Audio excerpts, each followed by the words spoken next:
you can thank Nathan Driver for them.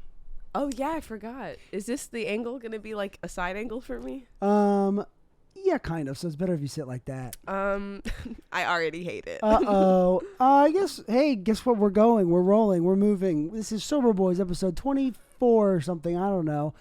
Drew looks a little different, doesn't he? Doesn't Drew look a little bit different? Just kidding. It's not Drew. It's TAMAR RUBIN. Looks like you got a girl crashing this Sober Boys podcast. Sober people. And I'm drunk. Sober people with the zone. 10 a.m. drunk? Nothing like a good 10 a.m. drunk. Thank you. Have you ever morning drank? You went to college, but you went to like I gotta rehearse. I was that, but I did too. We both went to theater school. Yeah, so, like Saturday mornings we would have rehearsal. I'd always be hungover. I took it very seriously. I can imagine. I was like, I can't be hungover. I have to be the grass tomorrow in class.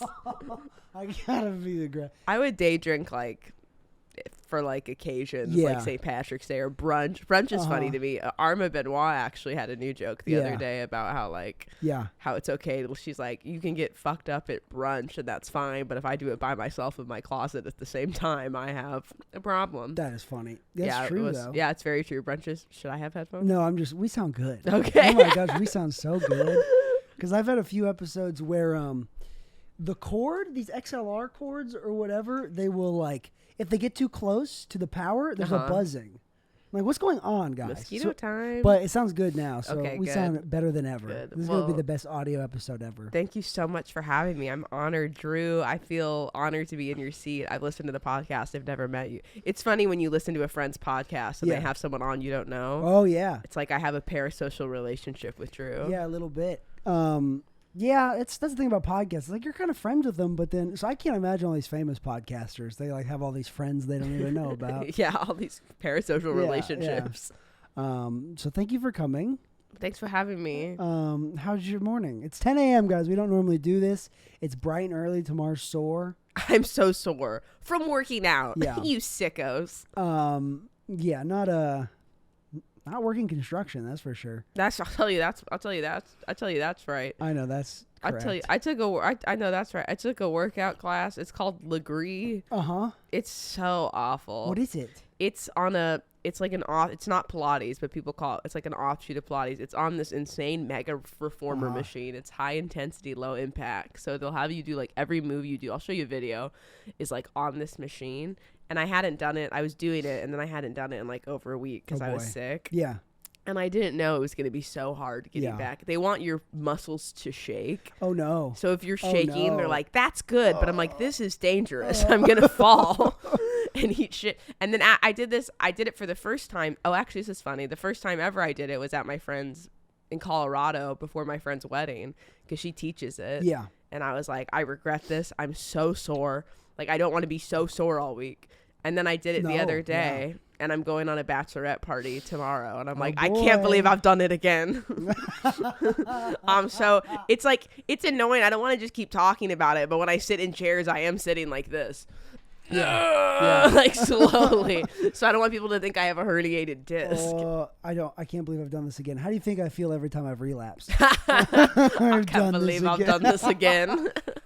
I just like, where are you sore? You're in your legs. Is it like your butt or like in my butt, in my legs, everywhere. And this is the thing. It's everywhere but like only below. Yeah. Oh, that's the, whenever, because I used to lift so much. I mean, the most out of anyone ever, probably I lifted the most. Heavy hitter. I know. That's just how I am, how I was. I'm a different guy now. Get sober, don't go to the gym anymore. Because the gym was my addiction. Never has been. But I do, if I ever, like, you know, one day when we're rich and famous, we don't have to have big jobs or dumb day jobs anymore. I'm like, I'll go to the gym then for sure. I'll go every day for sure. The only way I'll work out is if I have I have to go to classes because I've already paid for it. Yeah. Because I had a gym membership. Once I started doing handyman stuff, I wasn't going anymore. I feel like the handyman workout lifestyle is a workout. It is. My Apple Watch says so every single time. Like my dad, everyone I know that's like a handyman type person that works outside, they are like somehow fit and have never been in a gym. It's all shoulders and stuff. It's also and back. You really want to make sure you're lifting with your back. Lift with your back, twisting motion. You really want to make sure. You want to make sure. Here's a tip for you, Taylor. Next time you're thinking of something good, lock your knees. That's just, you wouldn't know that, but I'm taking a lot of classes, so you wouldn't know that. Okay, so. I'll take that advice. And today. your neck, you want to pull your neck back as hard as possible. Should I twist it too at the same Oh time? yeah. If you can get a twist in there, you probably wouldn't be able to. Hurt a little bit. Oh my You're God. amateur, yeah. Careful. Okay, well, Tamar Rubin is a Atlanta comedian. She has a podcast too, The Friggin' Show, right? Yeah. She hosts. No, here you plug yourself. You know all the details. I'm an Atlanta-based comedian. I host 2 monthly shows, one at Noni's called Midnights. It's at midnight. Come check it out. Midnight's I'm doing ATL. it end of October. Yes, come see Taylor do it at the end of October. Come on, sober nation. Sober October. Come on. Come on, Sober Nation. You know how I shouldn't be plugging it to this audience. You know how sober people are out and about at 12 a.m. on a Friday. Well, they did come. We had that stand up for recovery show at Atlanta At 11 Comedy a.m.? Theater. No, yeah. At 11 a.m. It was at 8 or whatever, but it was like 200 people there. That's amazing. It was crazy. Was it good? It was great. That's awesome. It was really good. It was like that many people. We don't perform in front of that many people all that often. No, that's cool. But it was like, it went fine. Everyone said it did fine, but I was like, I don't know if that went well. It's just different. It's different in front of that many people. Yeah. Because, where was it? Was it what room? Atlanta Comedy Theater. Oh, okay. Yeah, I'm trying to think about that room. I've never seen that room that full, so I wouldn't. It's full. So I wouldn't know what the someone brought up acoustics are. a good point though. They're like, "Do you think the staff hates us because no one's drinking?" I think. Yeah, some the people, 2 drink minimums, all waters and cokes. I think some people were not everyone there was sober though. So That's funny. Who's gonna fucking drink at a sober show though? Like, even if I'm not sober and I'm there with my partner, I am not buying a vodka soda. it would be funny at 8 p. That's crazy. It'd be even funny if you like snuck alcohol in. Yeah, that's insane. If you were drinking there, no, people probably bought like chicken tenders. That feels like a sober food. Chicken tenders, unsalted fries, Chicken tendies, and speaking of unsalted fries, I also host Cobra Comedy. Yes. Come check that out, Cobra Comedy on Instagram. And just Sunday, I was there for a second on Sunday. this Sunday, Yeah, I was not. I know. I was there. Well, I came up. I went to a meeting there's a meeting real close to there. And like it was like 6:15, so I came across. I was talking to Laura, and then I walked into Southern Star and got a tattoo because we're crazy. What'd you get? Oh my God, Taylor's taking off his underwear right now. You at this point. Well, it's a video podcast, so Fuck. I'm not. Oh. It's supposed to be you. Look. Oh my God, that does look like the titties are pointing. I know. Damn, she got some party hats on her. Yeah. That looks great, Party Taylor. hats.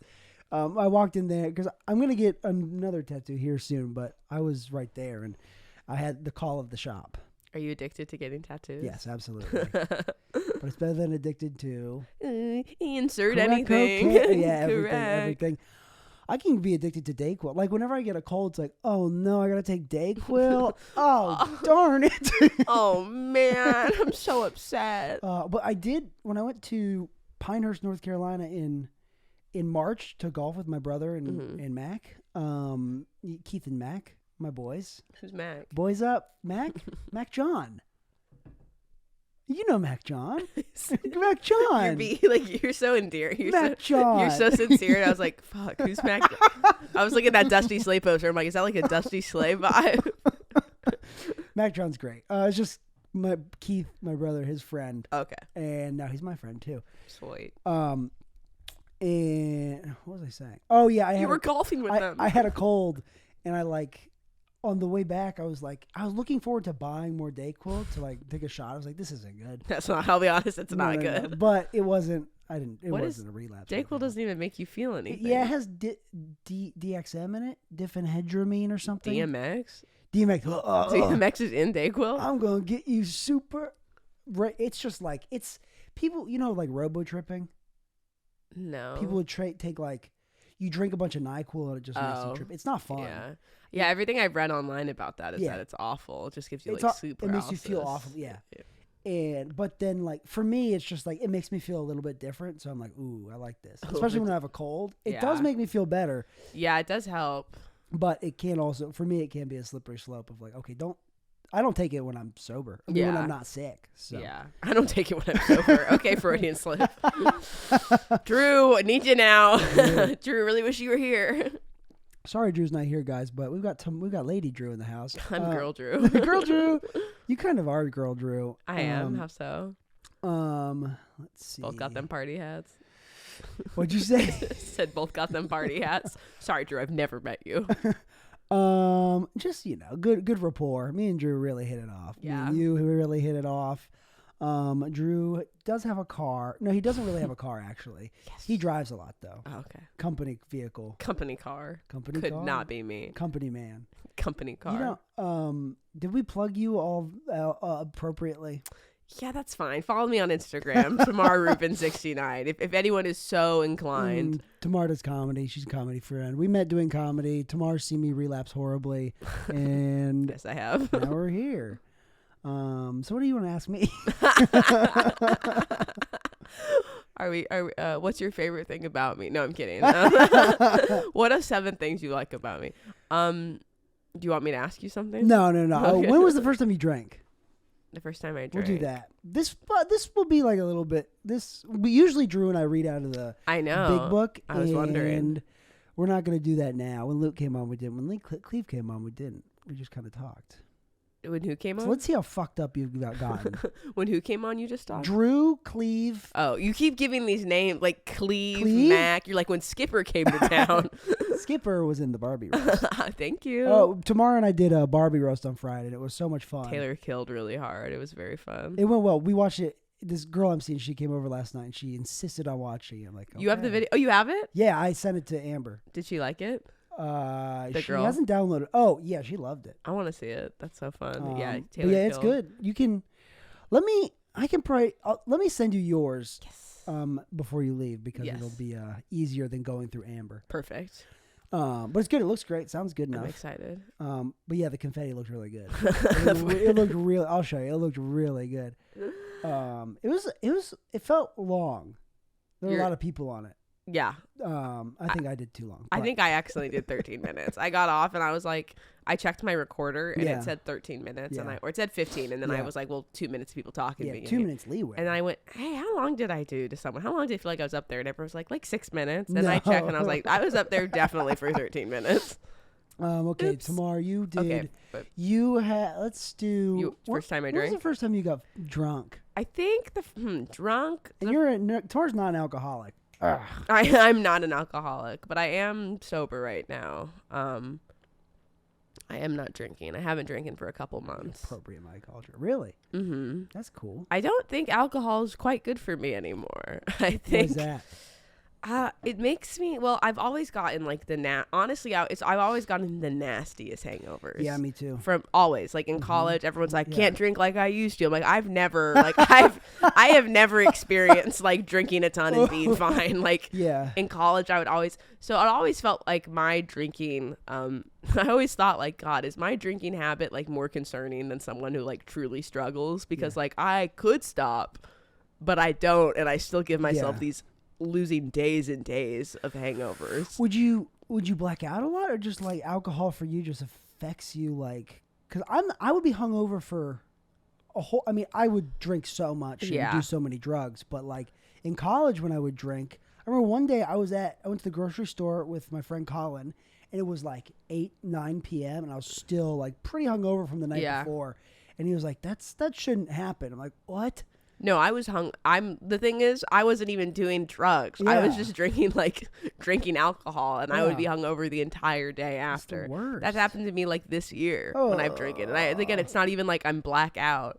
I think in college I wouldn't get blackout, but I would definitely get a little. I think you just don't really know how to drink then either. Yeah. Like you don't know when to Yeah, stop. Yeah. So I would definitely things would get a little blurry. Mhm. But the first time I got drunk was in high school, and I was on the keto diet. Let's go. In high school?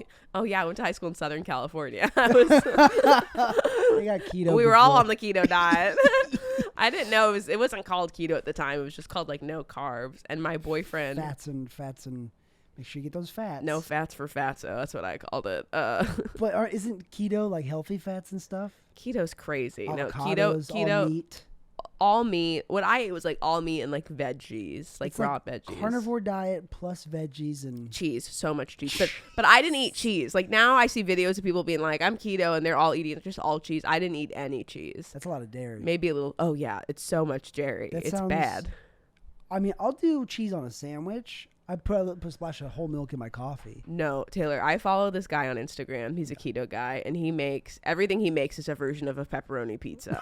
He's like, we're going to make a pizza bowl. And it's marinara sauce, an entire box of cream cheese, Oh, no. and then mozzarella, and I then think you cheddar. showed And then, me yes, this I've before. done keto snacks. I love him. That's I mean, I'm nuts. concerned for him. But, so I wasn't eating any carbs. And when I found out later, I was in high school though, but when I found out, my mom had told me later that like you're not supposed to drink on, maybe it wasn't keto, it was an offshoot of keto.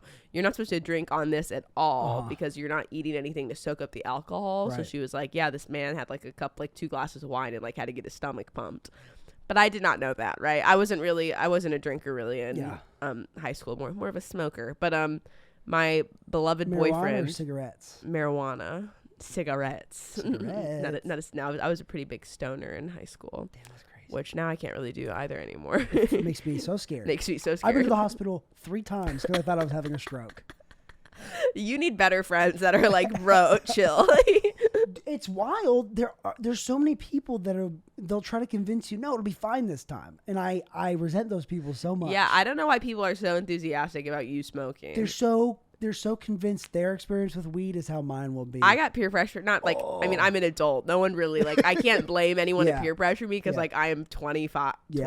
Like I can say no, but at this wedding, because sometimes I'll have like one hit and I'll feel fine and like social. Weed is so violently strong now though. Oh, and in Colorado, I took a hit. I was high from one hit for like hours and hours and hours. But then like once you're not for me, I'm not high, but now I'm just like weird and tired and and paranoid. It's just like I don't feel good. I only like doing it now. I like to smoke a little and then go run on the treadmill. Okay. And listen to music. Exercising while high. Some people love it. I like it. I've tried it, and I don't know. Weed for me just makes me feel. I like it, but I've only done it at my house. Yeah. Because I took a spin class once, and it was so hard, and I thought this would be great if I was high during it because the lights are off, like the music's really loud. But I was like, but I would have to be high this like because you have to walk in, you have to interact, you have to put on these shoes, you have to put your shoes into the bike. I was like, I couldn't be high for any of that. I would need like a dab pen. I need to get in and then hit the dab pen and do the class. I like the lights are off, floor is wet. There's water dripping from the ceiling. Lights are off, floor damp. Temperature too hot or too cold.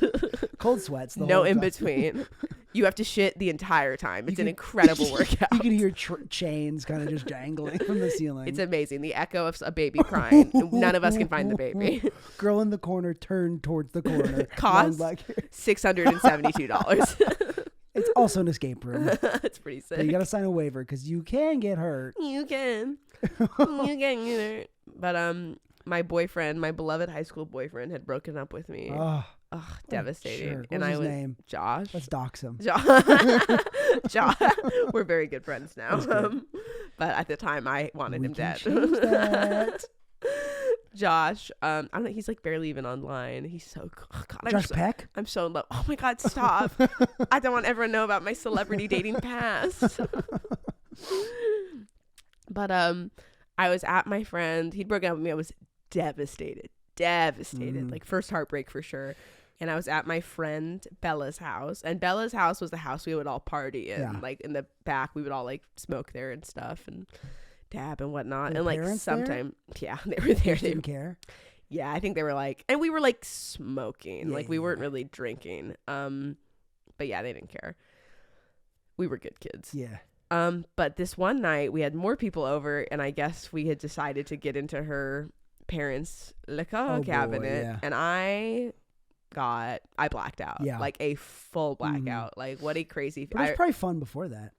I don't know. Okay. Like I think I drank so much. Like I was finishing people's drinks, and like I remember sliding off the couch, and then not remembering anything. Yeah. And like the next morning I woke up and I was still drunk when I woke up. Yeah.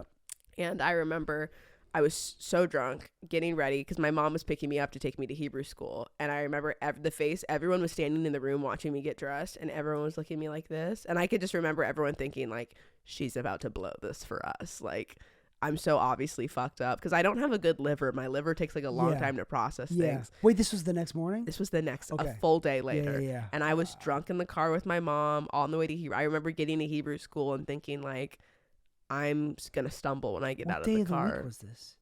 It was Saturday, so Sunday morning.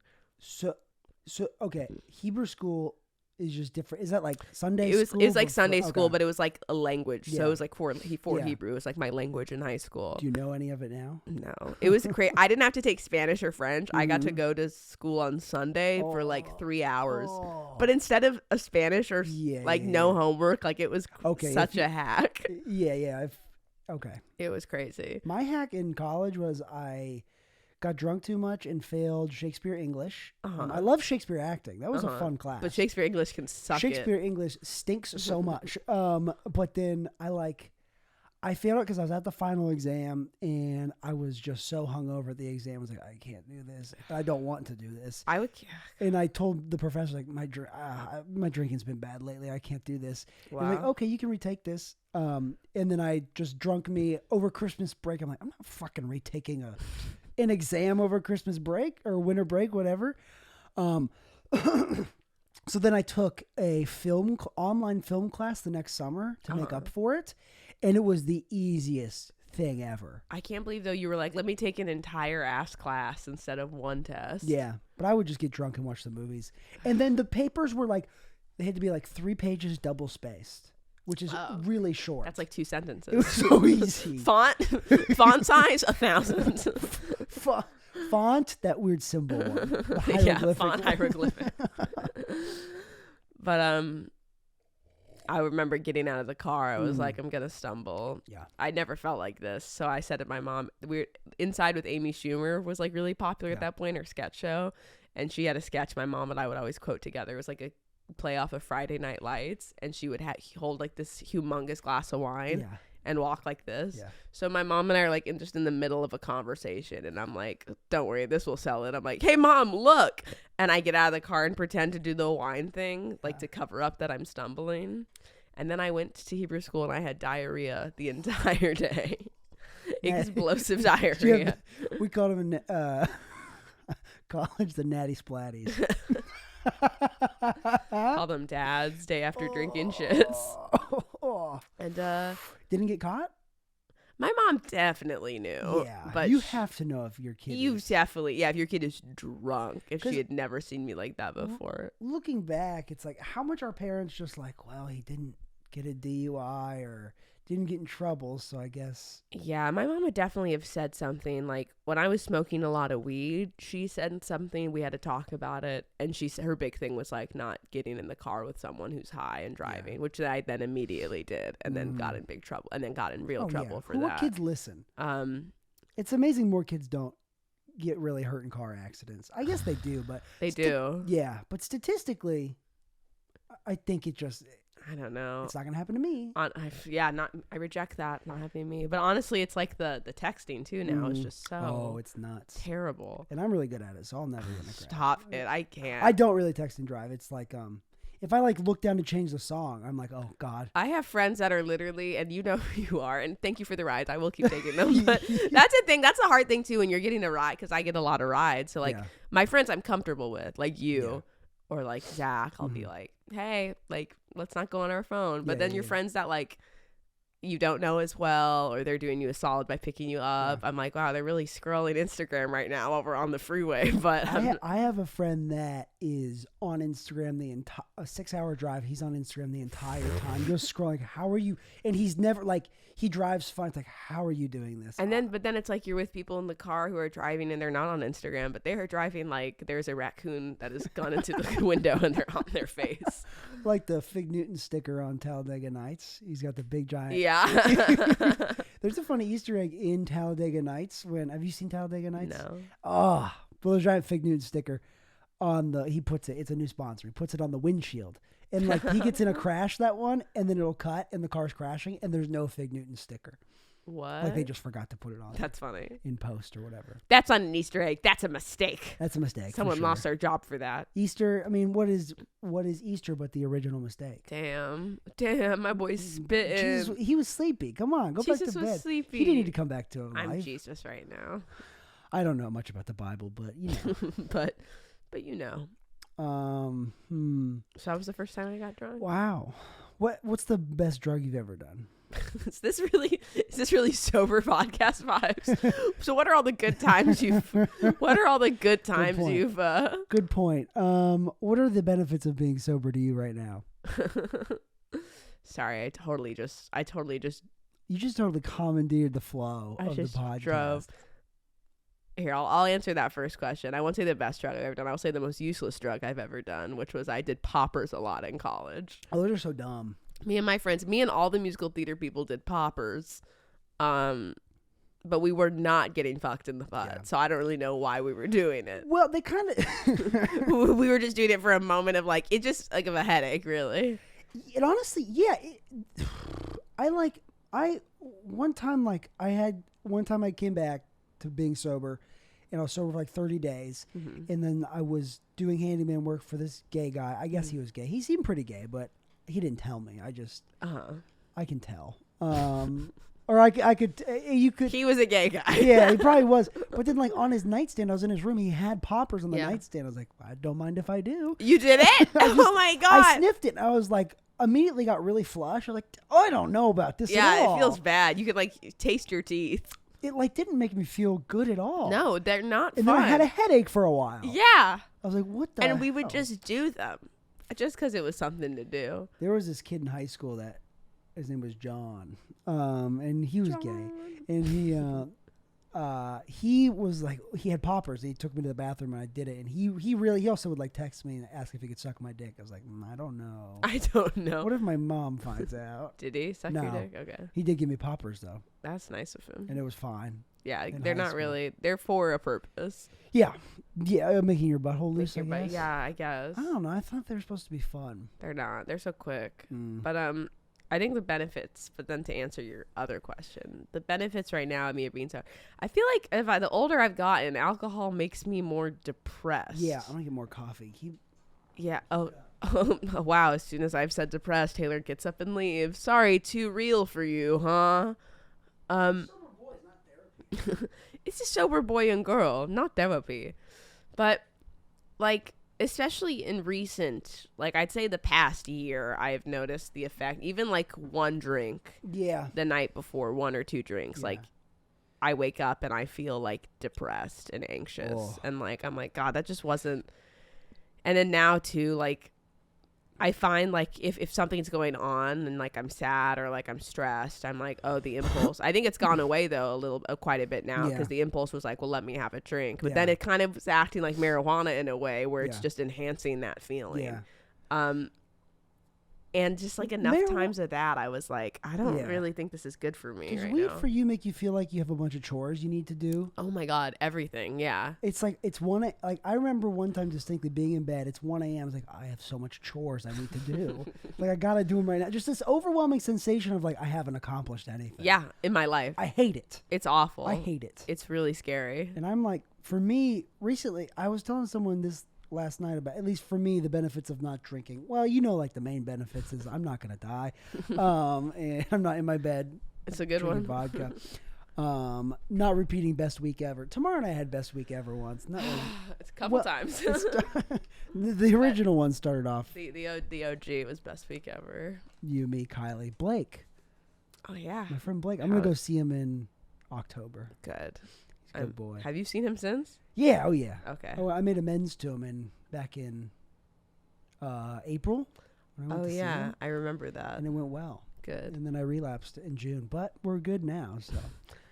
Okay, I have a question for you after you're done talking. I was just the benefits for. There's been periods of like when I've been, like 2 years ago, I was sober and I was like, I thought I was talking to this girl. I fell in love with this girl in AA, and it really was. It was like I was feeling like I was like I was watching myself like not fall in love with her, just like really like lusting after her. Yeah, that's how she made me feel. And I saw it happening. I was like, I don't like how this is making me feel, but I could not help it. And it was a very frustrating thing. And I feel like I learned from it too, because I'm just like, don't feel that way. It's kind of gross. Feel what way? Like, I don't even know. Just like feel like I'm falling in love with someone. And how I can't can you help stop yourself from feeling that though? Put up some walls. Boundaries, I guess. Put up boundaries. Put up emotional walls. Never show your true self. Do you feel like you fall in love with do you feel like you were for real, like falling in love with her, or partly her, but like ideas you had? I don't even know what it was. It was a weird experience. It was like it hurt in my guts the way it made me feel. But at the time I was like, I thought I was on fire for being sober and stuff. But like now, this time around, I've been like, it's been very like even keeled. Like I think also being like creatively fulfilled and like financially fine. I think that stuff really helps me feel like secure. Externally things are fine. And like my relationship with God feels good. And so all that stuff kind of, I think externally things can be fine and it can still go bad internally, but externally things being fine kind of helps. Yeah, for sure. Do you think it's like having 2 successful podcasts really helps? I listened to your solo on the other day. It did make me laugh. That's what I texted you. It's hard to do it by yourself. I know. It's so funny because I listened to yours and then soon after I listened, Joe Smith had posted something and I clicked in and listened to part of that and I was like, your solo podcast could not be more different. I bet. Like if I was going to do a visual representation, Joe is like sitting underneath an apple tree with his hand out, like waiting to catch an apple. And then he'll catch it and take a bite. And you are like in a squirrel costume crawling off the apple tree. And you're like grabbing all the apples. Oh, you mean I'm ripping off the therapy gecko with my green screen? No. I'm doing therapy gecko, but more like George Bush. Therapy gecko. Famously, when I get off stage, Tamar says I always sound like George W. Bush. Yeah, I say it was a George Bush speech. Which it is funny. We look back at presidents and be like, oh, he was so cute. Things were simpler. Like, but they did war crimes. He was a war. George Bush is a war. But even hero. looking back at Obama, like, oh no, he droned people. It's like, oh, it's so. They're all monsters. It's so hard to be president. It's very hard. I think if you want the job, you're a fucking sociopath. Yeah. What was your question? I guess I have 2 now. Oh my God, guys, he crying, came. weeping. He came. He's crying. No, that would be that'd be an unfortunate like disease or something. Every time you cry, you came. My God, that would blow dick. Yeah. I would come way more. my number would be much higher. Do you think like being a sober person and like having relapsed and gone back to sobriety, do you think you've had like what's it like doing comedy in bars and like just doing comedy in general? Is that difficult or no? Because I've been trying to get sober since I was 21, and I've been doing the whole time I've been doing comedy in Atlanta. I've been like identifying as a sober person and trying to be sober. And we're around it so much, it really doesn't bother me being around it.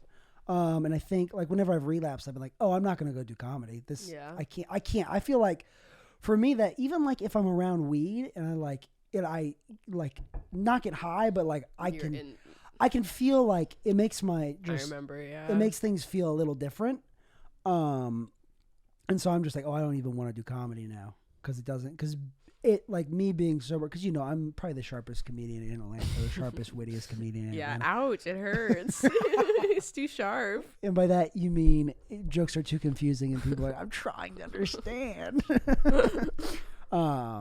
But it doesn't bother me to be around it. I think because if I'm like, there's no like temptation for me. I don't feel like going to bars. That's not where I feel tempted. What about like seeing your friends drink? I'm in the corner like, But is that fine for you? There's not a part of you. Yeah, I don't care. Okay. Like if I start seeing a new girl or whatever, sometimes, I mean, the girl I'm seeing now she's sober, so. But they're like, do you care? Does this bother you? Whatever. Luke has asked me, does this bother you? Like, I don't care. Because there's a part in the big book that's like, it says, big book right there of Alcoholics Anonymous. It says like us being sober should not dictate other people. It shouldn't influence, like it shouldn't be like I can't quote things. That's why you guys should read the book. I know. But shouldn't. But it's just like me being sober other people shouldn't feel obligated. It shouldn't affect how other people Could not be different being vegan, I'll tell you. Everyone must be vegan. Okay, that makes sense. That's interesting. I bet I can Google it and figure it out. I want to figure out what the quote is. Let's see. Are you ready? He's typing so quickly. Just pulls up cows. Oh, I wish. Tamar loves cows. Favorite animal.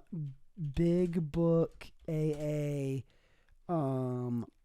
Others not drinking quote. That should ought to pull it up, huh? Chapter 7, stop drinking, don't waste time. Chapter 2, why don't you drink like a gentleman or quit? Page 89. Drink like a gentleman. Honey, you keep drinking so much you black out and hit me. Why don't you just drink like a gentleman? This is general. I'm drinking like a dock worker.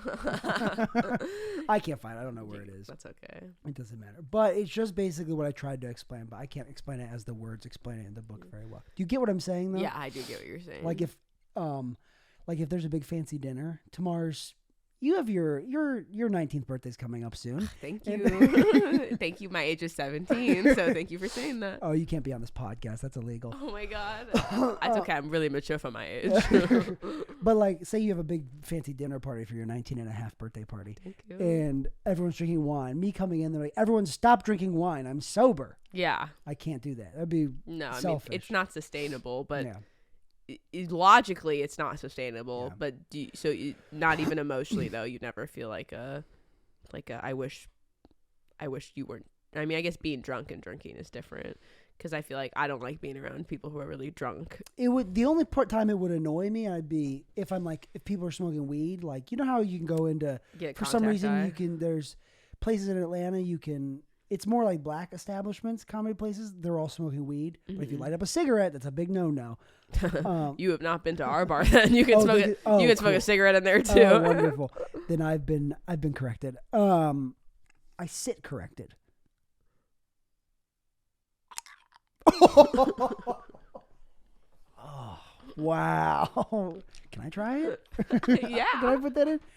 I popped my retainer out. It would be like if a bunch of people are smoking weed and they're like, come on, whatever. That would be annoying, but yeah. I don't like weed, so yeah. I think it would. I don't know. It depends where I'm at spiritually and like where I'm at with it, but it's not being around people that bothers me. So I think I answered the question. You did. Best answer ever. No big deal. No big deal. What about you? As far as like right now, you're just trying not to drink. Do you like? Do you feel like, oh, a drink sounds nice? I felt Start sweating, start shaking. I felt it the last night actually because I was feeling like sad and like, but like the sad that was like sad, but like having to like I was training at a job and then I had to go host Nonies. And so I felt like sad because of everything going on. We lost a friend. And I was like, a drink sounds nice right now to kind of like ease. But then very quickly I was like, if I have a drink, I will be so sad. Like very quickly I kind of just, I think I just know myself well enough now that no one's like a good time and not a good time. And even when it feels like a good time, that's the thing. It's just a little bit of a risk. Yeah. But like, I'm going on a bachelorette party tomorrow for my future sister-in-law's bachelorette. And it's like, I don't know. I don't really, it's on a cruise, which is really fun. So I don't really feel the impulse to, but we'll see. Like at my friend's wedding, I wasn't drinking the entire time. And then like on her wedding, I had like a drink, said like cheers and stuff. And like, I felt fine. Yeah. And then after that, I did not feel like an impulse to do it. I'm just there's like a thing in AA. It's like play the tape forward or whatever. And it's just usually I'm like, sometimes it's not every time, but I'll be like, think about drinking. Like I went to a wedding and like, man, if I were getting fucked up right now, I would feel so bad tomorrow. And I would, but then I'm also like, there's the alcoholic part of me because there's always part of me like there's this house on Moreland that is definitely just a crack house or whatever because there's always people hanging out just in the lobby waiting for their appointment But I saw one guy, like, he was clearly breaking up crack and, like, giving it to another guy one day. And there's always part of me that's like, I don't know if this will ever go away, but I'm like, that seems kind of fun. Yeah. Get rid of all my obligations and there is part of me that's like, ooh, being homeless sounds kind of fun because then I could just drink and smoke crack and not. Really? But it doesn't sound fun. There's part of me that I just romanticize, like, Yeah. stuff that I've never even been homeless. It's literally like ideation. Yeah.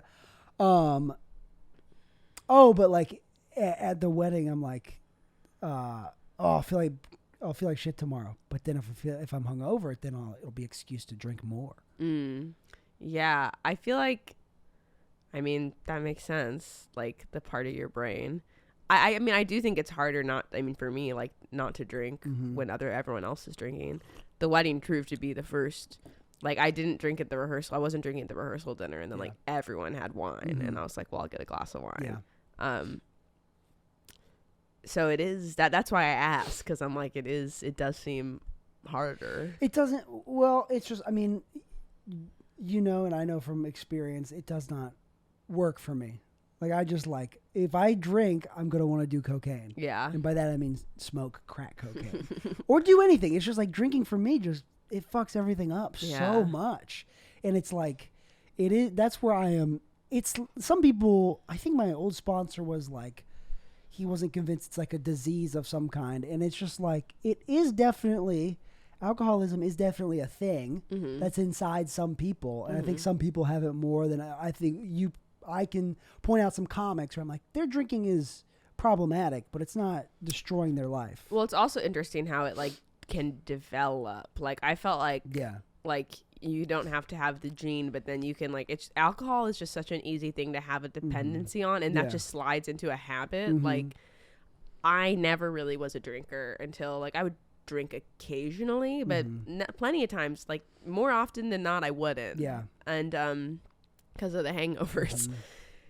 And starting to do comedy at a certain point, there was a point where I was like, oh, I've drinking every single night this week. Yeah. And then it got a little like, concerning, I guess, or not where I wanted it to be, where I was never getting fucked up, but I was having like 1 or 2 drinks every night. And then I'd be like, okay, I don't want to drink tonight. I'm not going to drink tonight. And then I'd be out and I'd get a drink. Yeah. And like that for me is like, oh, my relationship to alcohol has never been like this, but it like really slips in so fast. And so it's like, I said I wasn't going to do this today. And I did.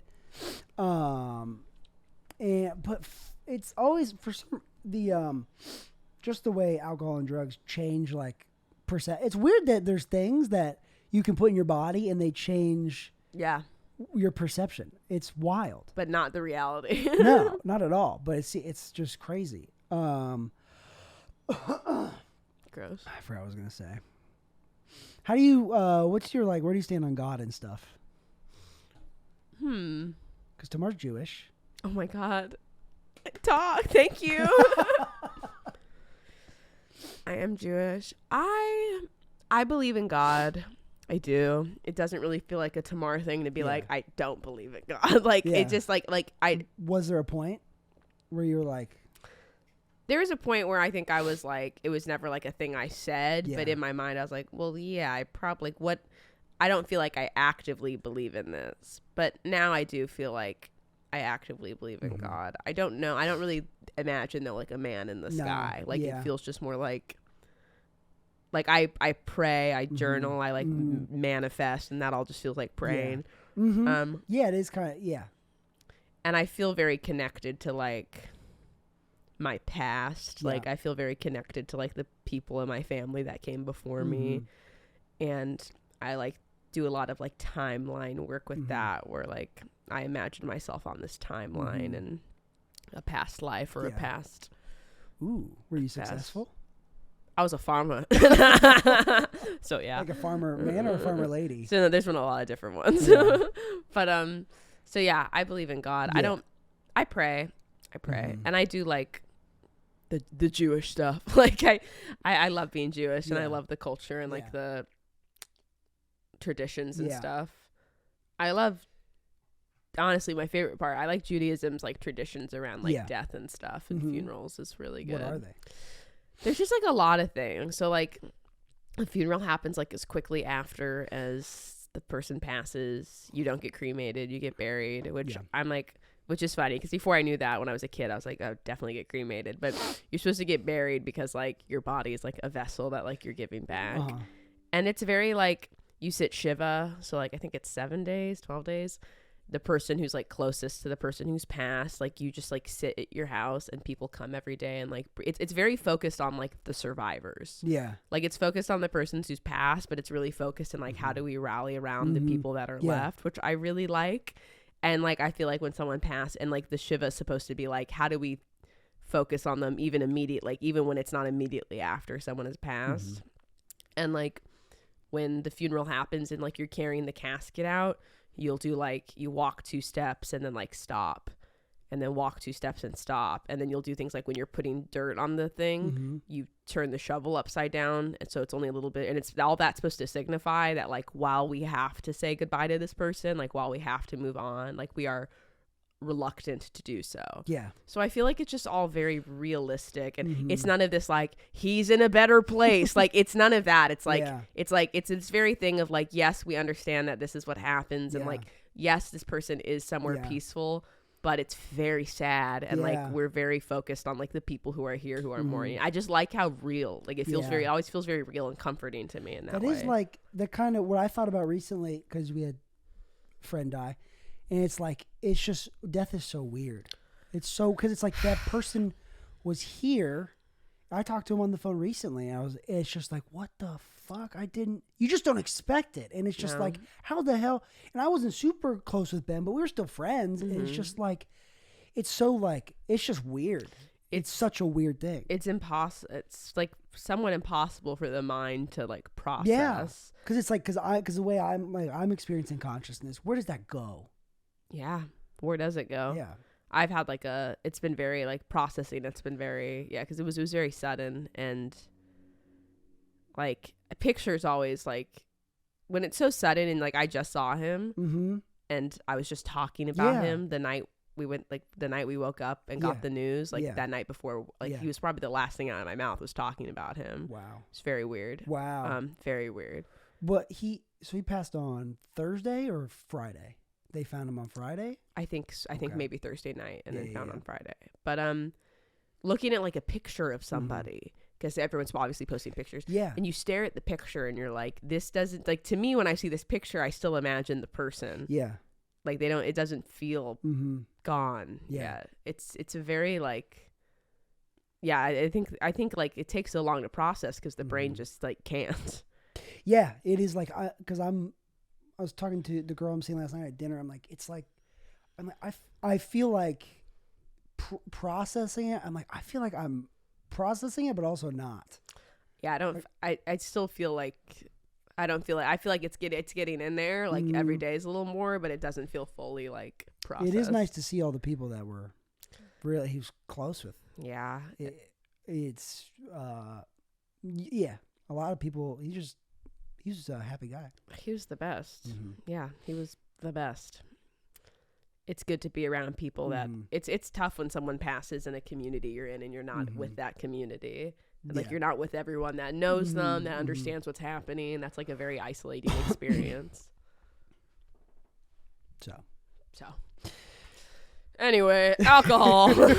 Anyway, drinking makes me feel weird. Yeah, let's see. Got that. What are your hopes and dreams? Hopes and dweems? Hopes and dweems. I want to be happy. Yeah. I want to... Oh. What? I know what I was going to say. The one thing about being sober that is really great is it like... And maybe it's part of getting older, but it makes me really... I just feel like it's helped me recognize how important family is to me and friendship and just like relationships and especially someone dying, it like kind of like resets my perspective on like, oh really, what's actually important to me? And like to me, the most important thing is like family. And I'm like, I love seeing my family. I'm lucky I'm close with my family. And just like my brothers are my best friends in the entire world. I'm at a point where like my parents are my friends too. And it's just like, I I love my family so much. Me and too. It's just like, I'm so lucky with the family I have. And I recognize not everyone has that. And it's just like, being sober, I can be present with alcohol totally takes that away from me, the ability to not only not be present with my family, but not be present in my life. Yeah. And it just like puts over this veil of like, now I'm just trying to, I'm just focusing like, when am I going to drink next? Yeah. And all that stuff. And that's the great thing about being sober for me is like, wow, I love my mom so much. I love my friends so much. And it's just like, comedy's great. I've said this before. Comedy's great, but it's not the most important thing in the world. Yeah. The clips are not the most important thing in the world. No, Rosebud Baker posted something so funny on her Instagram. Yeah. Wait, let me see if I can find it. Hold on. Everybody hold. Taylor, your turn now. This episode's brought to you by, I wish it was brought to you by LaCroix. LaCroix slid into my DMs yesterday. You should ask them to sponsor you. LaCroix, please, just sponsor me. Send me free stuff. Okay, Rosebud Baker wrote, I cannot adequately describe how dark it is to be crying on your kitchen floor because your pelvis is shattered and your feet are full of water, but also have to be like, oh, fuck, I have to upload a crowd clip. You posted that or someone else Yeah, I posted that on my close friends. What does it mean exactly? I think, like, I don't know if she's pregnant right now, but being in pain on the ground, crying, and then you're like, fuck, I got to upload a crowd work clip. And that is like, I go through right now, I just post a lot of clips from podcasts because it's easy to find something. And it's easier for me than posting comedy clips because I bomb every time. And except not in October, this month or next month. That's right. Come see him at midnight. Barbie Rose crushed it. But then this week I was like, because I was like the week before I posted like 3, and like the week before I posted 2 or 3. I was like, oh, I'm really doing a lot. But then this week I'm like, I didn't post one the day I normally did. I'm like, it's okay. I don't have to do that. I set up all these expectations for me in my life. I did a fist step with my sponsor last week, which is where you go through like resentments and stuff. And top of the list, TAMAR RUBIN. I knew it. But I did resentments, and I came to like, I don't know if it's a hippo epiphany or like or like there's a realization, but I'm like, I set up all these expectations for myself. And I disguise them as goals, but it's just like expectations for like, it could be as simple as like, do the dishes today, and then I don't. But I set up all these expectations, and then when I don't do them, I think other people are putting all these expectations on me. So now I start getting mad at other people because I'm like not doing what I said I would do to myself. That's interesting. Like work is a big example for me. Like a job will be taking longer than I thought it would. Or I quoted them this and then it's taking longer. So I'm not going to make as much money, whatever. But then, so I set up these expectations for myself, but then I think it's the client who did it to me. So now I'm getting mad at the client and they say something to me, you're so fucking annoying. But it's all me. Yeah, it's they know, me they don't doing care. this to myself. They don't know what's going on. No. They're like, the handyman's here. I'm like, I'm so pissed. You're so mad at me, so I'm mad at you more. Yeah. And now they're mad at me because it's not going as quickly as I said it would or something. Yeah. So. That's a good realization. But, so it's just like, not like when I'm not posting as many clips, it's like, it doesn't matter. No, None of this matters. My Instagram could go away, would not matter. Yeah. Like, some people, there's some comics like they lose their Instagrams. Like I had 5,000 followers. Like, I got to really rebuild this. Like, I'll be honest. The fuck up. I would be devastated if I lost my Instagram. If I lost my Instagram, it would be tears for sure. I would be inconsolable. I would be very upset. Yeah. Some people get hacked. I'm like, this is honestly, it's your fault. You got hacked. What did you do? You clicked Pierre got hacked, and he had like an insanely long password. His password was like in Mandarin or some shit, and all this stuff. And like, it still got hacked. Yes. Oh. So I've been changing my password like every couple months. And dang, I should change mine. Yeah. Trying to keep it. Because then they hack it, and then they just try to do a Bitcoin scam. Yeah, I'm like, guys. No one's going to buy Bitcoin from me. I bet they don't hack girls because they're sexist. They're like, no one's going to buy Bitcoin from a lady. Yeah. But anyways, does that all resonate with you? Ooh, pumpkin socks. Wait, one's a carrot. One's all the vegetables. A little bit about me. I can't stand wearing socks that don't match. I don't know how you're doing this right now. At least they're the same one. They're the same one. They're just different. Okay, that's okay. I just can't, You ever see someone wear one long sock, one short sock? That's weird. Go to jail. That's disgusting. Go to Guantanamo Bay. I go over there and I try to pull up the short stock because I'm like, I bet it's just the long one and it's down. Scrunched down. The world can't be this cruel.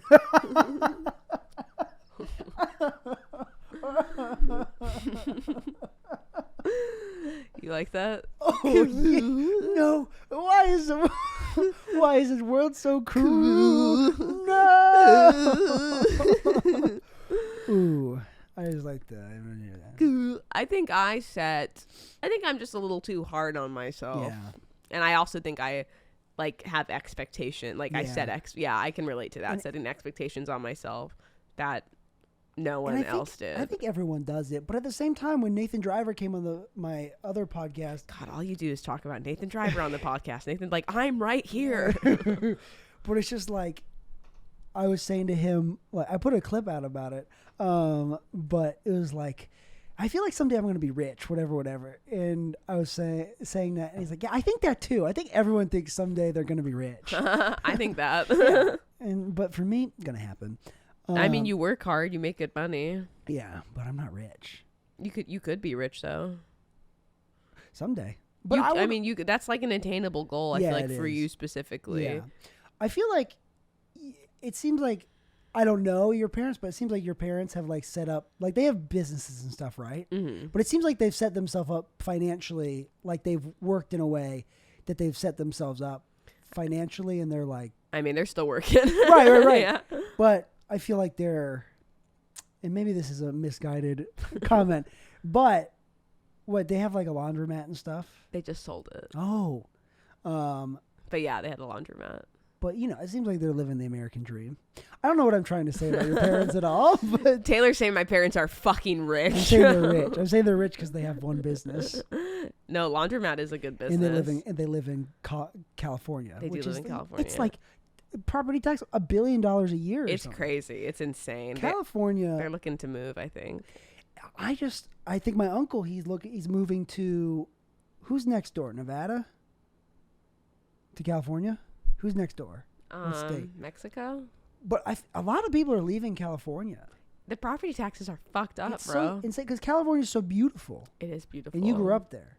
I did grow up there. And it seems like such very a lucky, idyllic place to grow up. But now the news makes it seem like it's awful. But there's probably still parts that are fine. Yeah, it's great still. But I mean, what a great house. So my mom does it. What? Why are you making that face? What's wrong? I got a shirt coming in the mail today. Why did it make you make the face like a mischievous bulldog? Because it says Ohio versus the world.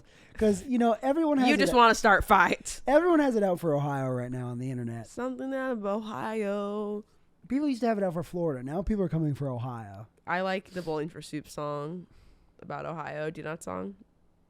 You're going to hate it. I don't listen to propaganda. Bitch, yes, you do.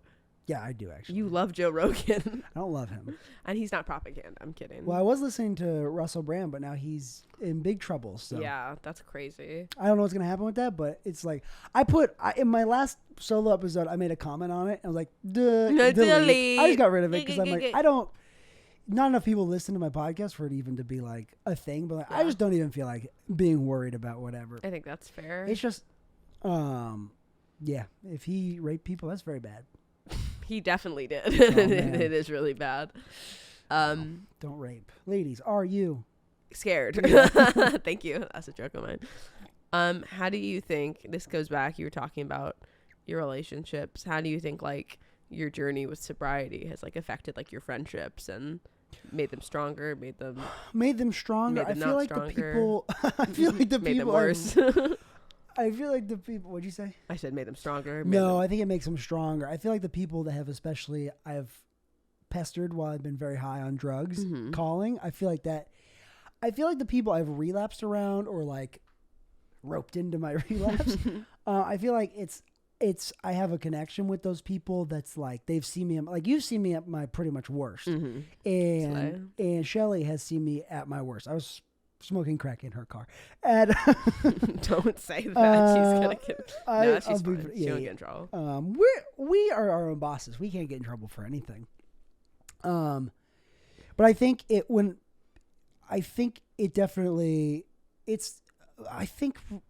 especially being relapsing. It's a weird, vulnerable place to be in where I'm like, it's weird because I'm like, when I'm drunk, I'm like, I don't really want people to see me like this. But for some reason, the second I start doing drugs, I'm like, I got to call everybody. I call everybody and tell them I relapse. Feel bad for me. But I think it definitely bonds me to people in a way that people who haven't seen that just haven't seen. I don't know. I think it's just. Do you think that's a good bond? I don't know. And I'm not asking I think so. with an answer either. I'm just curious your thoughts. Because it is like an interesting, like. It is like, there's like, I get weird, like, I don't know, not masochistic, but like, pleasure out of like, this person has seen me in a way like, because I present to the world like I'm a sober guy, and this person has seen me in my one state no one should see me in. So honestly, if I've relapsed around you should like be grateful. So do you feel like you should really feel special? Because I don't do that to everyone. So do you feel like an assuredness of like their care for you or love for you, or yeah? Like, so you're like, oh, if they've seen me like this and they're still talking to me, or they're still then they must really love me. But yeah, it's one thing to just like be fucked up and like not supposed to be in like be in a place of like crisis or whatever. And there's another place to like get fucked up and then be a piece of shit and like steal people's money and like do shitty things. Cause I'm definitely way past. The one thing AA has done for me is like, doing bad stuff is like something I'm as my friend Cleve would say, I'm human and I'm fallible. I'm not excused for the rest of my life from doing shitty things. It's like it could happen. I could do a bad thing at some point, but my bar for doing, bad behavior is so much like my like guilt. Like I put a clip about this. Like people will say like, "Ooh, I steal from Target or Walmart all the time," and I'm like, I can't. Yeah, that makes sense. I can't do that because if I give myself some leeway here, where will I give myself leeway next? Yeah, and like then that eventually leads back to a drink, and that drink leads back to crack cocaine, and that crack cocaine leads back to more crack cocaine, and just So for me, it's just like I got to live a life that's as best I can. That's honest and kind and as honest as I can be. But I feel like I can be like, oh, I'm being honest, whatever. But maybe sometimes I'm not. To yourself? One thing I think I've gotten better recently. This time around, I just got 90 days the other day. Mazel. And this time around, you say hustle? I said mazel. Hustle, that's it. Hustle. Slay. Grind, hustle. Set. Grind set. Oh, that sober grind set. Sobriety grind set. But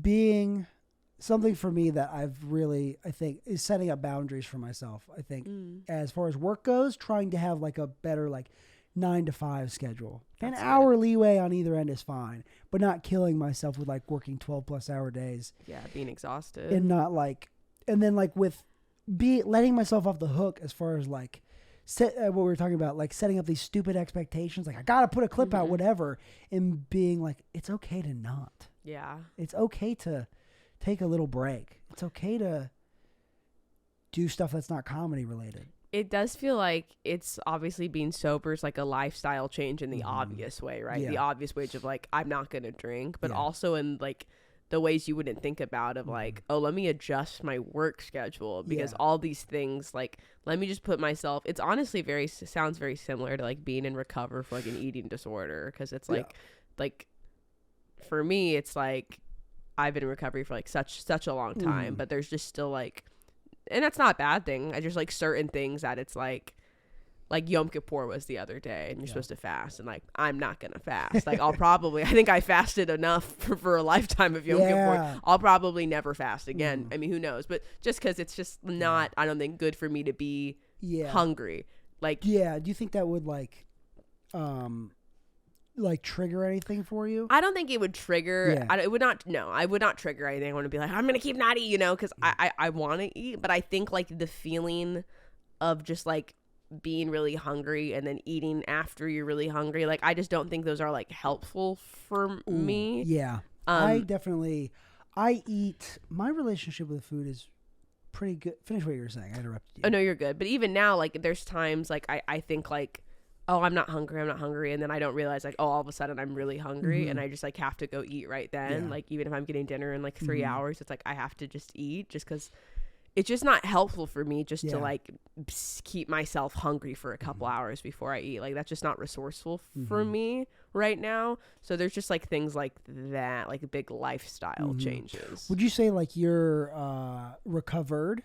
Yeah. Okay, because there's like some people in AA will say sometimes they'll say they're recovered, but that's contingent on like being like your spiritual life and stuff. Yeah, no, I'd say I'm recovered for sure. Yeah, because for some reason, I'm just thinking about this right now, but like people can be recovered, but then you can I guess lapse on that and not be recovered anymore. I associate the word with recovered with like finite. I'm recovered for the rest of my life. Yeah, I mean, I think things like slip, but it's like what's a slip up versus like is a thought a slip up versus like an action, like you know. I think you can slip into like mindsets or like thoughts that you're like, hey, that's not helpful or me anymore. That's not me. That's coming from a place of exhaustion or stress or something like that. Yeah.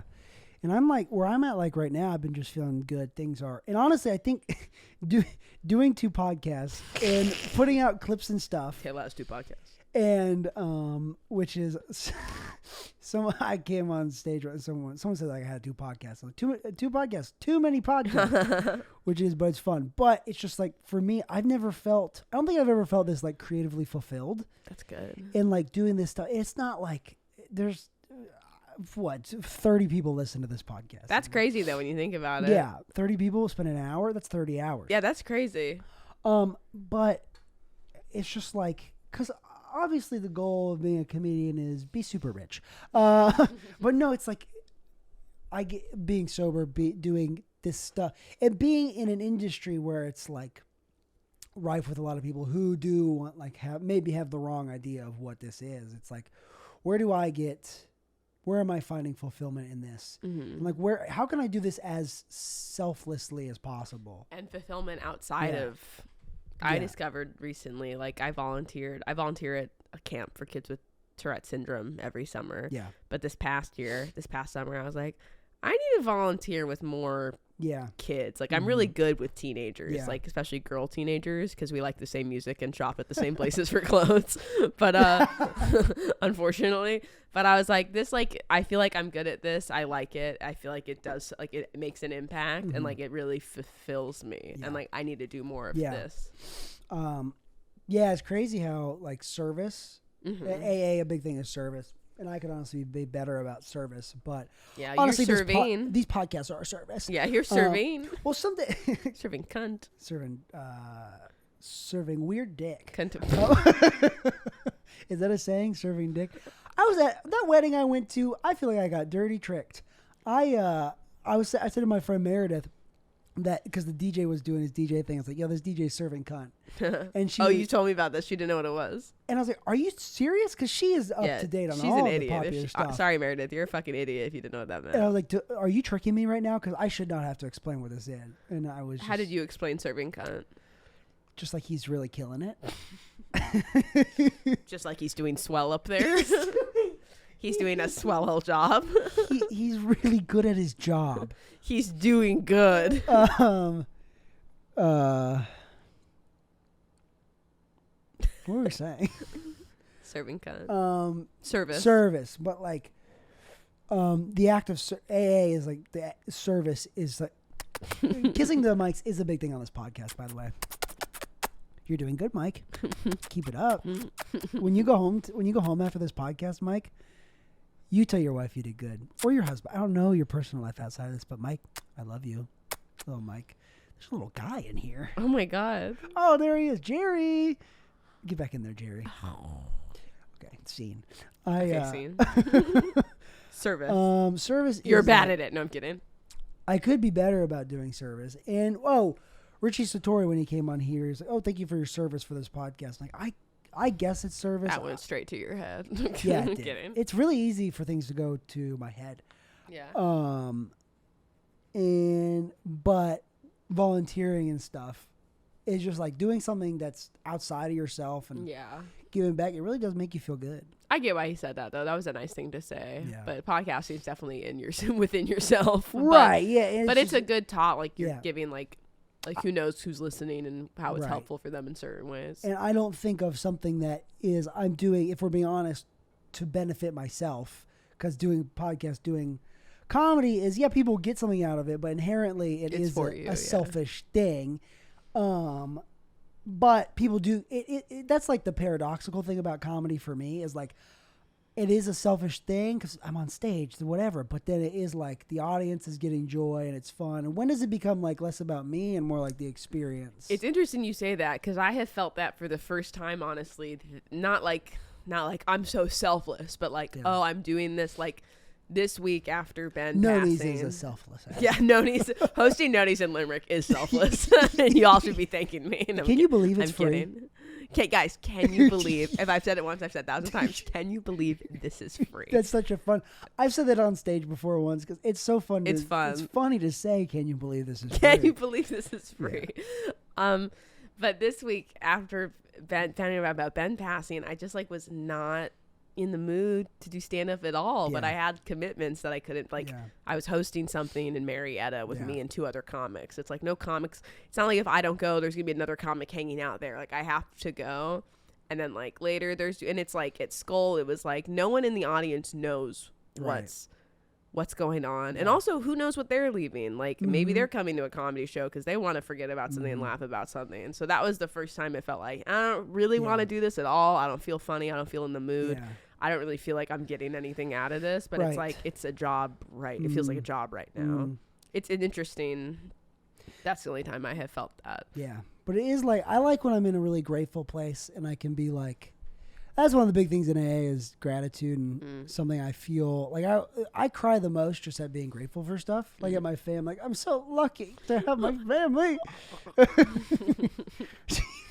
Careful. What? Can you believe this is free? This podcast is free. I subscribe to our Patreon. It's not set up. We don't have one. Here's ours. But just like it is cool to take a step back. Like we're pretty lucky we get to do comedy. Oh my God. We're pretty lucky we get to do this thing that's so fun sometimes. So lucky. And so like sometimes the thing about comedy that's great is like so when you crush, which never have, I'll figure it out someday. And Tamar crushes all the time, but she doesn't let me crush at all. And it's me. I'm so like talk about selfish. But there is times doing comedy. It's like, wow, this is like magic right now. It is. This is going so like. Have you ever gotten an applause break for something? Yeah. Like, I got an applause break for the dumbest bit I've been doing recently in Roswell in a crowd like, oh, this is not my crowd. This is going to go bad. And it's one of the best sets I've had recently. Wow. And they did an applause break. And when you're not expecting, it's like, wow, this is weird. Comedy's amazing. And something you all need to know about me is I'm the luckiest squirrel in the world. So I feel very lucky in many aspects. Yeah. Very lucky to do it. Yeah, because it's such a... You don't got to do it. No one's got to do it. No, and the fact that we get anything from this, like the fact that you get to host Nonies or whatever, because like being a newcomer into comedy, being a new open micer, people look up. Now we're at the point where, because Ty Colgate was telling me that like now there's like, because we've been doing this for 2.5, coming on 3 years, whatever. 2 years. Yeah, 2 years. Well, I'm a veteran compared to you. But Ty is like, now like the new guys, they have like lore about us. That's weird. And like, because you host Nonies, which is like a notable mic. Yeah, it's just like been around for a long time. People come like, wow, Tamar is whatever, and people, I'm like, I still feel like such a baby, which in the long scheme of things we are. Yeah, well, it's crazy to think like the other day when I drove with Rama S to Limerick, and he was talking about Joe Smith, and I was like, damn, people starting comedy will never have known that he ran. Yeah. Lightning Round, like, and I never knew the people that ran it before him. Toast, and I mean, I've known their names, like I've heard the names, but same with Nonies. It's been run like by so many fucking people. Yeah. Katie. Who's before Katie? Sam Severin. Oh, wow. Jen, Lenny. Jen Psaki? There's a lot of names. Jen Psaki. Before she became, what does she do now? I don't know she who was that like is. She was the White House press lady. You're the White House press. Before the lady, the lady that does it now. Ooh. Moose. Which looks like an awful job. Yeah, no thanks. I'm good. But yeah, I mean, we really do. Or we are the glue. of the Atlanta comedy scene.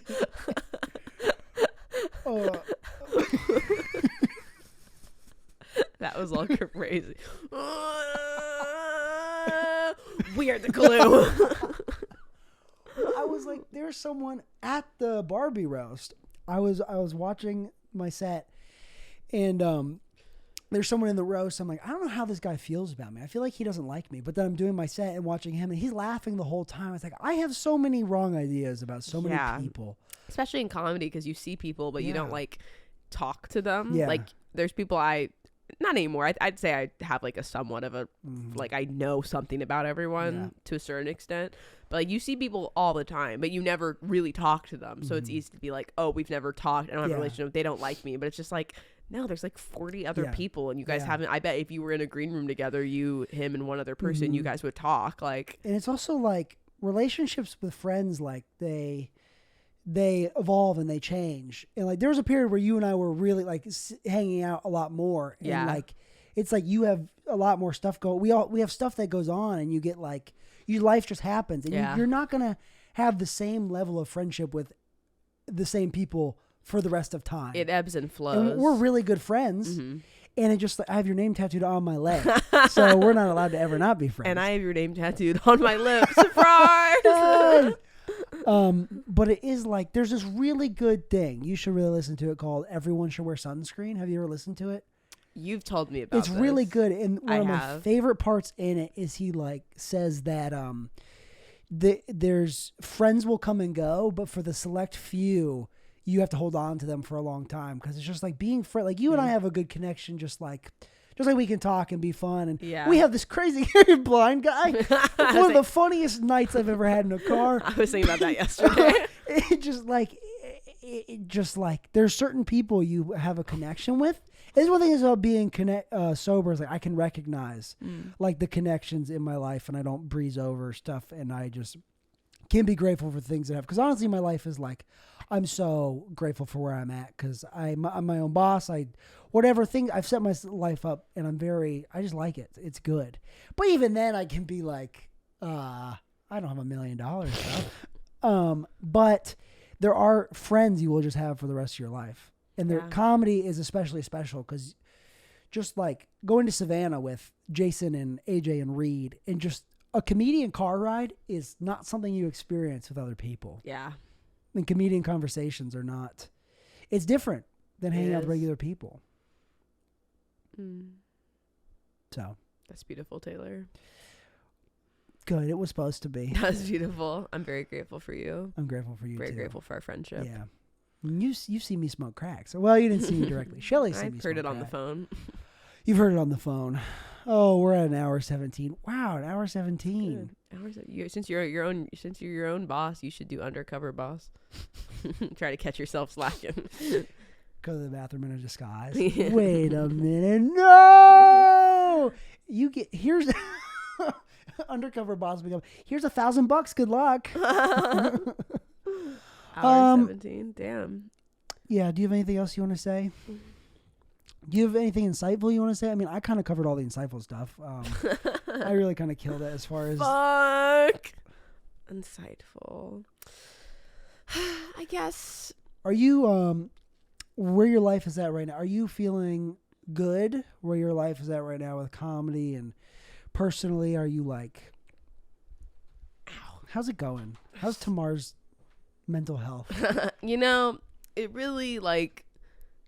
I feel like I've actually, it's interesting. I don't know. It's right now I feel like I'm in a little bit of a limbo just because of everything happening. Yeah. But before that, I was feeling a bit like lacking groundedness.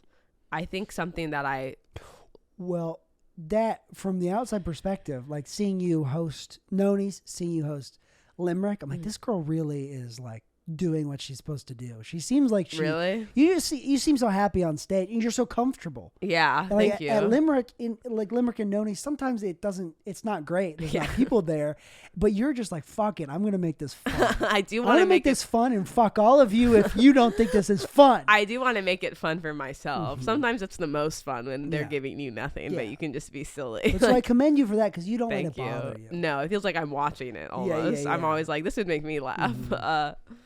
Well, thank you for saying that. It's such that's an interesting thing just to know about. Like, you just never know what, and not even me specifically, but you just never know what anyone is going through, what anyone is experiencing, what anyone's thoughts are. Like, it's so good reminder in general. But I feel like something I used to be really good at that I think I lost a little bit, that I'm trying to get, like, that I am getting back to, is like, when I set goals or have dreams or wishes, like, making sure that when I accomplish that goal, I take note of it and celebrate it and, like, acknowledge it, because I think recently I haven't been doing that, and I've just been kind of letting things just like, okay, that happened, that happened. Yeah, what's the next thing? And getting stressed out about something and not really sitting and being like, oh my God, like, I would have fucking killed for this. I would have been so happy about this.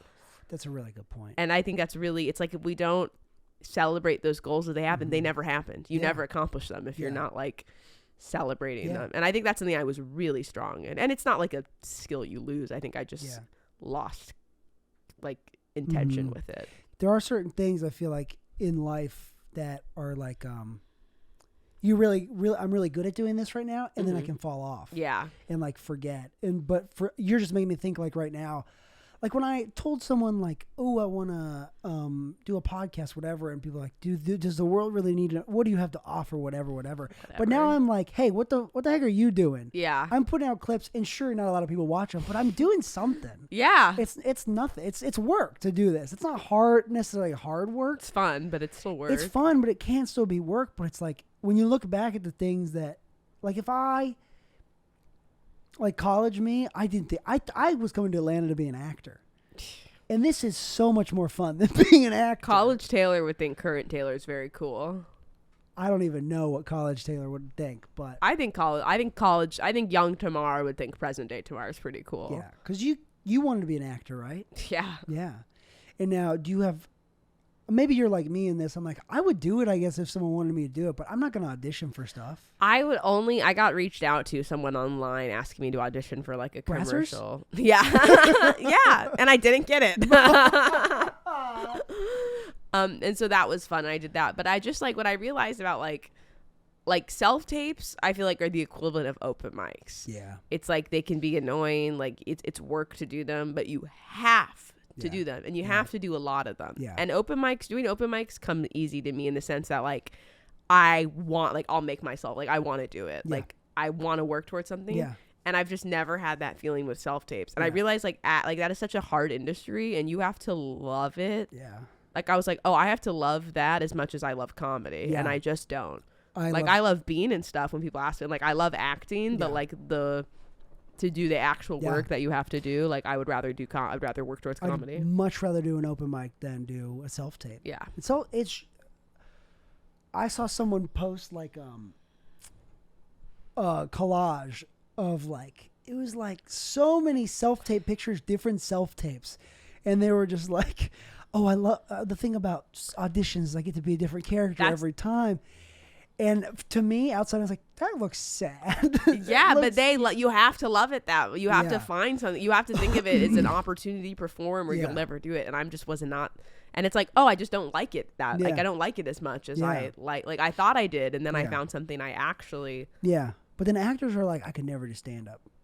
Yeah. It's a different, as long as you love it enough to work at it. And, like, I've never loved anything, and, like, nothing's ever come to me is easy, and not that, like, it came easy, like, it's very fucking hard, and, like, I have so much better to get, but, like, I felt like I've never loved anything so much and so quickly, and nothing ever came to me like in quickly is comedy. Yeah, and we're not experts, and there's always so much room to improve. That's what's cool about comedy, is like, you can never be an expert at this. Yeah, even people it's just like any art or whatever, but for me, I'm like, I'm not incredible at this. I have moments where I'm like, I am fucking good at this. You're very funny. But there's also moments we all bomb, or we all have sets where like, oh, I don't know. You'll have this. a Monday at Star Bar where I'm like on fire, Yeah. and then I'll do that exact same set on Tuesday, and I'm like, I am dog shit. Like, I'm not dog shit, but like it's not, I wouldn't say that about myself. But it is something in my life where I'm like, oh, I think I have something I think I have some skill at this. Like I think I have. And sure, my jokes don't have punchlines, and it sounds like a George Bush speech, but it is like, oh, I do have something to offer here at least. Yeah, or at least for we can have a silly, fun time. I talked about this on a solo podcast. Like, I was talking to Lainey Castle. You should do her interview show. Oh yeah, you've said it was great. She pulled stuff out of me that she didn't pull stuff. It was just like, is it on YouTube? Yeah. Okay. Or maybe, I don't know. Wait, She plug released it. Plug your clip. thing. Lainey Castle. I think it's Interruption with Lainey Castle. Okay. I don't know. She has a fun interview show that she does. I would love to do it. And I was in like, you ever like in a conversation with someone and you're like, wow, this feels like one of the best conversations I have in a while. Like I don't feel like hindered by anything. I feel like you're pulling something out of me that it's really easy to say this stuff really right easy to now. talk to you. And I just felt like that with her. That's a big compliment. Yeah. So I fell in love a little bit with her. There. I bet. I bet you did a little. Big character defect is fall in love with someone a little bit. Because I fall in love with anyone I kiss. Yeah. That's not. Come on. That's Taylor's joke. It's my joke. Thank you. Oh, man. Plutonium. I haven't done that joke. My kisses are nuclear. Yeah. My dad has gout. He does. What were we talking about? The interview. It was just good. I'm excited to watch it, listen to it. Oh, but comedy, yeah, it's one thing where that's I think one of the things where I just feel I was talking the girl I'm seeing, she's still in school, so there's a lot of uncertainty. She's my age, huh? She's 23. Oh, I'm 17. But it's just like they're coming to Atlanta and there's so much uncertainty, but now there's a certain thing I'm trying to do. I'm just trying to do stand-up comedy and doing podcasts and putting out clips. It's like I know the things I want to do. I found the lane I want to be in. And I think that is like what a lot of people... Yeah, that's a thing to be grateful for. A lot of people don't even... My mom last night on the phone said, she was like, I'm still trying to figure out what I want to do when I grow up. Oh, yeah, like, oh of course. gosh. I think that's such a common thing. Yeah. But I love my mom so much. She's so sweet. Cindy Lou. Love her. Yeah, shout out. And then sometimes it's like, oh, all I do is comedy. What else do I want to do? Like, what else am I passionate about? Well, and then I have golf. And I love golf. And that's my hobby. You do love to golf. Oh, my God. I love golf so much. I want to try it out. You should. We could go. I have extra clubs. I don't think I'll be good at it, though. You won't be. Oh. It's so hard. You'll be mad. I won't be mad. I'll just... Do I have to pay to get in? Yeah. How much is it? Depends where you go. How much where do you go? Candler Park is $13. Okay. But Monday it was $70. Oh, no, I couldn't do 70. It's a little silly. Not for you, but for me, that'd be silly. But I'm lucky where handyman stuff has, like, financially, it's good money. Yeah. And I'm so grateful I'm in a place where, like, oh, I can spend money on things. That you want to. That I want to, and I can do things. And there's still times where I'm like, oh, money feels tight. But it's not tight in a way where it used to be like, oh, I'm not going to make rent. I'm like, I have enough savings now where I'm like, if things got bad, I'll be good for a month or something. You'll spend $70 on golfing. I'll spend it on workout classes. Yeah, exactly. So I have to pee so bad. Yeah, I gotta head home soon. So I think that's good. I think we really did an hour and a half. Oh my God. Tomorrow, maybe new record. And it felt like 4 hours. What? It was like pulling teeth out and of it went by so slowly. Like pulling teeth out of my own head. All right. Love you, Taylor. Love you, everyone that listened. Thank you. Thank you guys for listening. Check us out. Sober Boys. Check out Tamar anywhere you can follow her. Tamar Rubin 69. Thank you. Comedy. If you're in the Atlanta comedy scene, you know her. You've seen her. And without a doubt, this has been the best morning of my life. Thanks for doing it, Tamar. Bye-bye. Of course. Thank you for having me. Mwah.